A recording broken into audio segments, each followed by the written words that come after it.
El diario que se encuentra hoy con Bruno, más conocido como Capo013, un freestyle y youtuber español. ¿Qué tal? ¿Cómo te encuentras? Muy bien, muy bien. Yo encantado de estar con vosotros y nada, muy contento porque todo va bien, es lo importante. Exacto. Tu nombre real es Bruno Feliu García, pero ¿por qué te pusiste el apodo de Capo013? Pues va por dos partes el apodo porque al principio solo me llamaba Capo, sin el 013. Sí. Y eso en realidad es porque mi padre me fue a buscar al Insti en primero de la ESO, creo recordar, porque me rompí el brazo y fue a la puerta a buscarme y mi padre nunca iba al colegio a buscarme. Y apareció con sus pintas típicas de mi padre, que es tener el pelo muy largo, recogido en una cola de caballo, gafas de sol, cigarro en boca, chaqueta así como de estas de piel, pintas de mi padre de viejo rockero. Y en el cole decían que mi padre parecía un mafioso, entonces me empezaron a llamar que era el hijo del capo de la mafia, Ah, de eso a Capito, y cuando yo empecé en la movida del rap y tal, pues como ya me llamaban Capo en el Insti, pues dije, hombre, Capo, pues queda bien. sí. Y lo de 013 es el código postal de mi barrio, de que con los colegas, pues 08013, pues el 013 siempre lo usábamos como la referencia. Al barrio le llamamos 013 directamente y se vinculó al nombre. Vamos, que fue un nombre que te vino dado casi. O sea, por unas Sí, cosas y por poquito otras sí. ya te vino... Sí. Y actualmente eres uno de los artistas más conocidos dentro del mundo del freestyle, pero todo tiene un comienzo. ¿Cómo fueron tus inicios?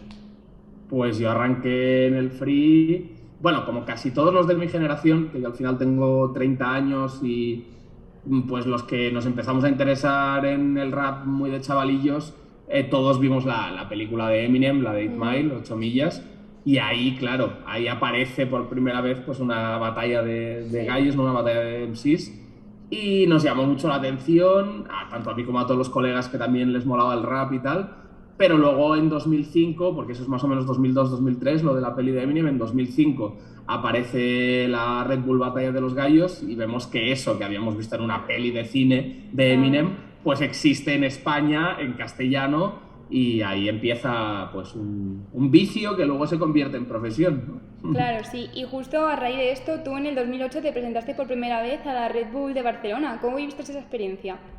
Pues hombre, fue increíble, fue todo un sueño. Además, a mí no me habían seleccionado directamente, creo, sino que porque yo el día antes de la batalla todavía no sabía que iba a ir. A Ujú. mí el día antes, a las 8 de la noche, me llaman de Red Bull y me dicen, oye, que te hemos seleccionado para la batalla de mañana. Y yo, como que para la batalla de mañana, pero sí, quiero decir, esto lo avisáis normalmente una semana antes y tal, ¿no? Supongo que falló alguien, me llamaron a última hora, entonces fue, bueno, un chorro de ilusión increíble, claro, estaba cumpliendo un sueño. Pero bueno, luego lo que es el evento en sí lo pasé un poco mal, pues por los nervios, porque me tocó en la primera batalla de la noche Mm. contra el mejor que había ahí. Evidentemente me pegó una paliza considerable. Bueno, pues el gajes del debutante, ¿no? Pero no, una fantasía, vamos, un sueño cumplido. Claro, lo viviste con ilusión, como era la primera. Sí, sí, no, fue espectacular. Vamos, o sea, me acuerdo de cada segundo de ese día entero, desde que me levanté hasta que me acosté. O sea, lo tengo grabado en la memoria total. ¿Y podrías contarnos qué se siente al estar encima del escenario? Porque claro, es un momento en el que están todos los focos centrados en ti, el bullicio de la gente. ¿Qué sientes? ¿Qué es lo que te pasa por la cabeza?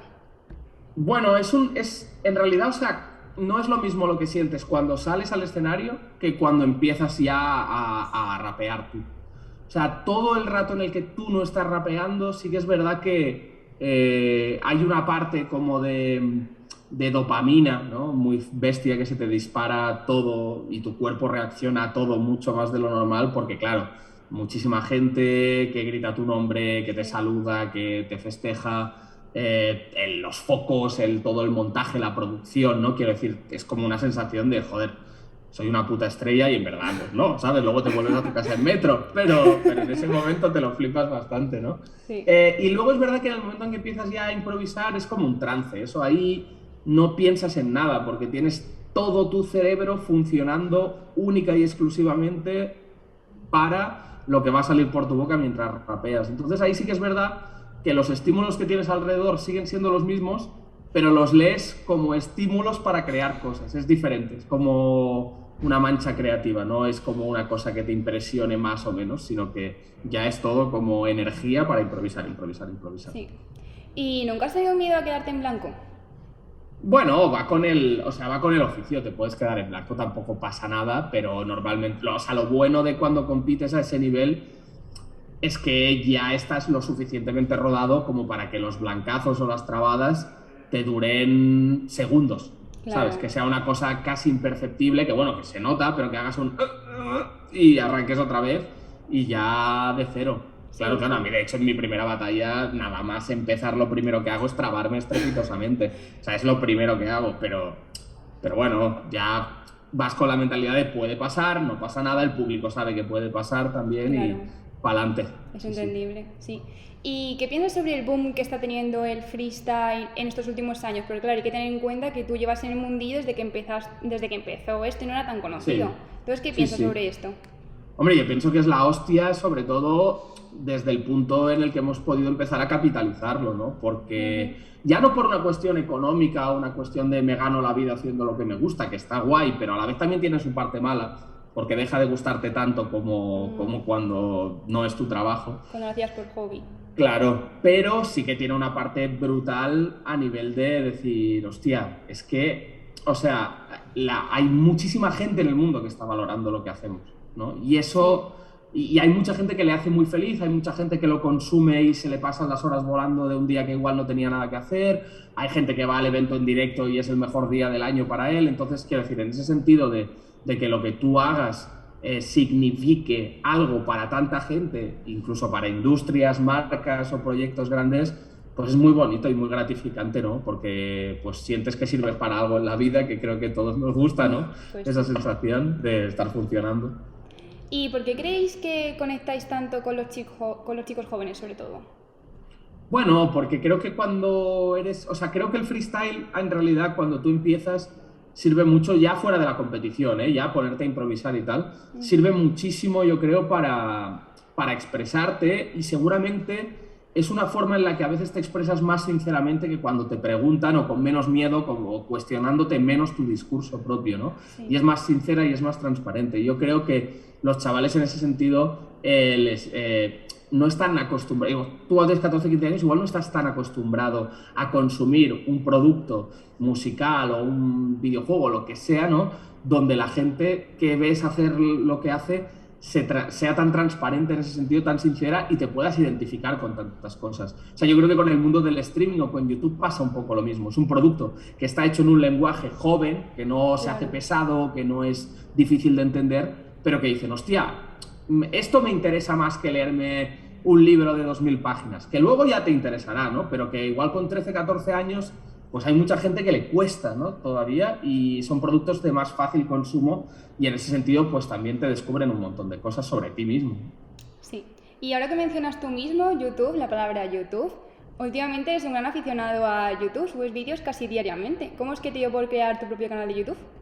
Bueno, cuando dejé de competir y empecé ya a tener otros papeles en las batallas y a estar de juez, por ejemplo, o de comentarista y demás, yo justo había acabado la carrera de periodismo en la Universidad Autónoma en Barcelona, entonces dije, hostia, ya que tengo esta vocación periodística y que en ese momento no había nada de contenido sobre batallas más allá de la misma batalla en sí, ¿no? Del vídeo de la Sí, batalla, dije, hostia, pues yo ya que he estado dentro de esto desde el principio, que me lo conozco de pe a pa, que tengo acceso a todos los competidores porque los conozco personalmente y tengo buen rollo con ellos, pues voy a aprovechar y a crear algún contenido pseudo periodístico, entretenimiento, ¿no? Hay un poco claro, en un sí. punto medio sobre ello.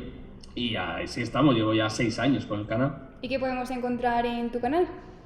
Bueno, pues en mi canal, tanto de YouTube como de Twitch, básicamente hay análisis de batallas al detalle, ¿no? Desde la óptica mía, que al final he sido juez de finales del mundo incluso, o sea que en ese Sí, se sentido entiende. sé por dónde van los tiros, o creo que lo sé, y pues las analizo muy al detalle, ¿no? Explicando el por qué en ese momento pasa una cosa y no otra, por qué se considera que gana este y no el otro y demás.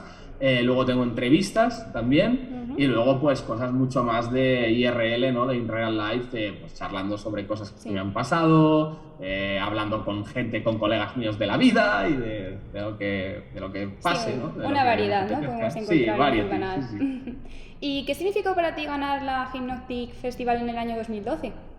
Hombre, para mí fue una locura, porque es verdad que era una época muy difícil, era justo los 3 años en que Red Bull deja de organizar batallas de freestyle, y parecía como que se me había pasado la oportunidad de ganar una final de España, ¿no? Porque en el momento en que se va Red Bull, en aquellos entonces no había más competiciones. Entonces apareció el Hypnotic Festival, y entró como a sustituir a Red Bull. Y claro, para mí ganar la final de España, además contra Chuti, que en esa época es verdad que era un Chuti prepuber, muy, muy jovencito, muy inexperto, pero bueno, la final de España fue contra él y el año siguiente él ganó la Red Bull y a día de hoy, bueno, anteayer quedó campeón del mundo representando a España, Chuti. O sea que en ese sentido, pues muy orgulloso, ¿no?, de haber competido contra uno de los mejores de la historia, si no el mejor, y de haberle ganado, es verdad que en su versión más baby, ¿no? Que no es lo mismo, no tiene el mismo mérito, pero ahí está. Vamos, que fue para ti de las mejores experiencias que has vivido, porque encima era tu primer logro así.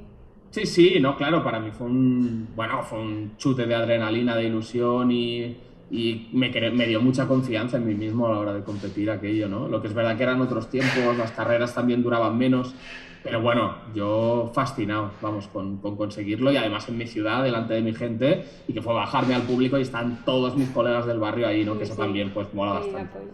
Y durante unos años he sido jurado de la FMS de España y la has dejado recientemente, Este año, sí, sí, este sí. año. ¿Podrías contarnos por qué la has dejado? La competición. Sí, es saber, es una cuestión un poco de que el free, antes decía, ¿no?, que tiene muchas cosas buenas, que se haya popularizado tanto y todo el boom que ha habido, pero a la misma vez, pues también crea que hay mucha gente opinando diariamente sobre freestyle, viéndolo y demás, y cada vez el tema de los jueces es más un punto de polémica y cuando se da una votación en una batalla, pues la gente que opina que el voto era el otro, que es totalmente legítimo opinarlo, la cosa es que muchas veces lo expresa en redes de una forma masiva de odio hacia los jueces, ¿no? Y en ese Sí. sentido, pues yo llego a un punto que haciendo balance, dije, hostia, a mí realmente no me gusta tanto ser juez, ni me supone una cosa con la que ganarme la vida, no sé, de hecho, es que pierdo más tiempo y esfuerzo que no gano dinero haciendo de juez y no me apasiona tanto como para luego lo que me implica mentalmente superar esta ola de insultos y de faltas de respeto, que ojo, también viene acompañada de una ola de cariño y amor por parte de muchísima gente, que no significa que todo el mundo del free esté odiándote. Pero bueno, hice balance y dije, pues yo creo que 4 años es más que suficiente, ya he estado ejerciendo esa función mucho tiempo Sí. y a partir de ahora pues a dedicarme a otras cositas. Claro, y entre otras cosas que te dedicas, diriges y presentas ahora junto a Cristinini el programa Hoy no se sale. ¿Alguna vez pensaste que llegaría a tener la repercusión que ha conseguido? No, no, no, en absoluto, en absoluto. Además, la locura de este programa yo creo que fue que hace pues ya 3 años casi lo arrancamos con Ibai, cuando Sí. Ibai todavía no era lo que es ahora, ¿no? Ujú. Y Cristina tampoco era lo que es ahora, ¿no? Quiero decir que no sé qué pasa en ese programa, que todo el mundo que pasa por ahí Triunfará crece, después. sí, sí, a tope y súper contento con el proyecto, ¿no? Encantado de que haya funcionado tan bien y de poner mi granito de arena, ¿cómo no? Claro que sí. ¿Y hay alguien que te gustaría llevar a tu programa que aún no haya tenido la oportunidad de ir? Pues sí, sí, hombre, muchísima gente, por supuesto, muchísima gente. Hombre, el otro día que lo conocí en persona, creo que sería guay entrevistar a Piqué, que me pareció un tío muy, muy interesante, muy divertido, Sí. además me lo pasé muy bien cuando estuve con él. También me gustaría mucho, pero eso ya creo que es más complicado porque la última entrevista que vi de él no me dio la sensación que estuviera en muy buen estado, a Ronaldinho, que debe estar bastante chocaldo el pobre, la verdad. Pero bueno, que a mí como ídolo de la infancia pues me encantaría. Y luego, joder, no sé, actores de cine han venido muy pocos. A mí actores de cine, pues, o sea, Resines me haría muchísima gracia porque tiene pinta de ser un trozo de pan. Sí. No sé, pues mucha gente de ese rollo. Javier Bardem, por ejemplo, ¿no? O yo qué sé, no sé, peñas y top del cine de España me gustaría traer a un montón, en realidad. Pues muchísimas gracias, Capo 013, por atendernos A y estaremos vosotros. muy atentos a tu canal de YouTube y a tu trayectoria, que seguro que vas a llegar muy lejos. Pues muchísimas gracias, un beso enorme y nada, que sigáis haciendo lo que lo hacéis muy bien. Otro para ti. Un besito, chao.